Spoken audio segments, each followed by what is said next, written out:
What's up and welcome back, mis vaqueros, and I'm sorry if I sound off. I've been sick. I got COVID recently, and then a month later I got sick again with something that hit probably even harder. I don't know what's wrong with me. So if I sound a little off, that is probably why. But today we are going to be talking about a build I've talked about before in the past that got buffed in more than one way, and I'm talking about one of my favorite builds, and that is the 890 Speed Demon build. This thing is such a blast to use, and oh my god, it's pretty ridiculous. If you didn't know, this is, as far as I can find, the fastest gun in Warzone 2 when it comes to tactical sprint speed. The overall speed is easily one of the best in the game as well, but the tactical sprint speed in particular is unmatched by any primary weapon I can find. Plus, remember that small shotgun buff from a while ago? Well, it makes this thing work even better. So, let's go over the changes and why I think this is one of those builds that you really just can't sleep on, especially as someone who enjoys aggressive movement or playing, because this is probably the most perfect build for that in the shotgun class 100%. And of course, we will be going over the class setup as well. So the first thing I wanted to do is go over to sim.gg, this wonderful site, and show you guys some of the numbers that have kind of changed. The first thing that changed is the numbers in terms of movement speed. These did get buffed because I think the smaller magazines and the shorter barrels and stuff like that, they did get a little bit of a buff to some of their movement speeds, so we'll be looking at that. But in particular, if you look down here at the tactical sprint speed, this is where the magic is at.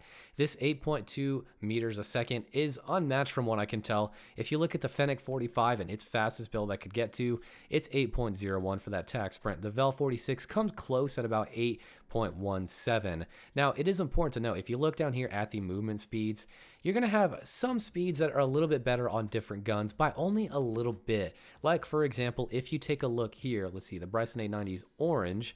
So if you take a look here at the sprint speed, the normal sprint, 6.9 is what you're looking at for the Bryson 890, and 6.93 is the Fennec 45. You'll have a few instances where an SMG might have just a slight bit of an advantage in terms of something like sprint speed or maybe aim down sight strafe or something, but the Bryson 890 is consistently above a lot of different guns, and in terms of tac sprint, it is always on top. I can't find anything that has a faster tactical sprint speed, and since the sprint speed is also so good and most people are sprinting around like crazy, this build is absolutely phenomenal, and it is so much fun to use if you're a super aggressive player. So as you can probably tell, this thing is fast. It's damn fast. I mean, it is Kerchow incarnate in a gun. It is really that good. Now, in terms of the damage, if you remember, of course, the shotguns did get a little bit of a buff, and this gun also got a buff. So not only did it get a speed buff, but it also got a buff to its damage range, because what essentially happened was they introduced that minimum armor damage that got buffed, and of course the damage in mid-range for the Bryson 890 and 800,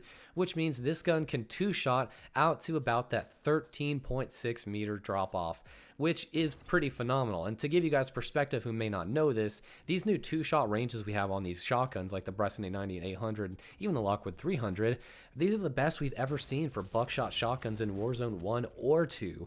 The Model 680 with Dragon's Breath reached out to like 11 meters, and that was with a lot of heavy barrels and the suppressor, and so it really weighed you down. Now, some of all of our base heavy hitter shotguns now have better two shots by default, the base gun, than the guns in Warzone 1. Granted, they can be a bit inconsistent with the two shot, but it's there and it's incredibly awesome and so much fun to make work. So here is the class setup we'll be using. The big things here are the demo firewall, which we're going to take a look at, which as you can see gives us damage range, movement speed, and a tighter pellet spread.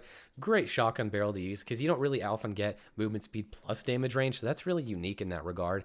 The tuning for this, I've kind of min-maxed as needed. As you can see, we're not going all the way to damage range. I wanted a little bit of aim down sight speed, but you can always just go right on over to the right if you want. There's not really a need to, but you can if you want. For the sawed-off stock mod, this is going to give us the best movement speed bonus overall because it's such a small stock. Now, the difference between these two stocks, the stockless pistol grip and this one, is I noticed that the stockless pistol has a little bit more wibble wobble when you move left and right when you're aiming down sights. So if you prefer a little bit less crazy idle sway or movement sway, I would say the sawed-off mod is generally the way to go from what I've noticed. Next, we have the Gemmo drop zone pump. This is basically going to help with your sprint speed, of course, and you can tune that for crouch movement speed and sprint to fire speed. We don't really need to worry about recoil.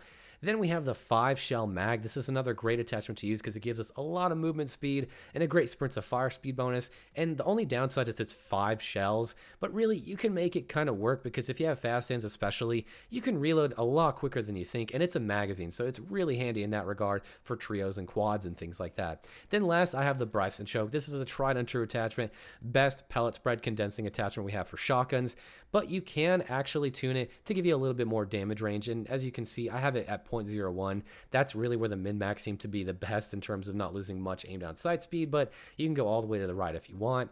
In terms of this attachment, you can really swap this out for a laser if you wanted to. I think this one is a solid one to use overall because I aim down sights quite a bit when I use these things, but if you wanted to hit fire more, you could use a laser, or you could use something like one of these suppressors like the SA MX50 to give you more range and to not hurt your aim down sight speed as much as these other suppressors.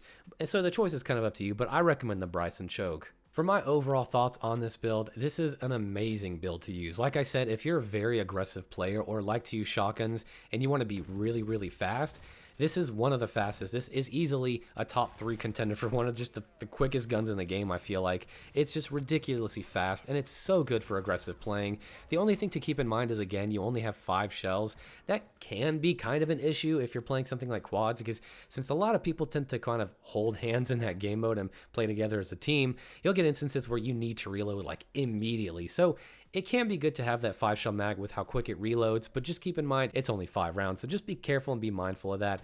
But it's a lot of fun. I really do enjoy this build, and I think you guys should definitely give it a try. I mean, I can't understate how good this is when you can move that fast. I've had instances where this really saved my butt, and there's a lot of times where I'll just switch to it to run really fast to get to cover, and you can notice just how fast you're moving when you're flying through the map on a Sika Island or something. It's very noticeable. So let me know down below in the comments, what do you think about this build? Have you used it? Have you not used it? If you have used it and you really, really enjoyed it, let me know down below. If there's ways you can improve upon this build, let me know as well. And with all that being said, guys, I will see you in the next shotgun video.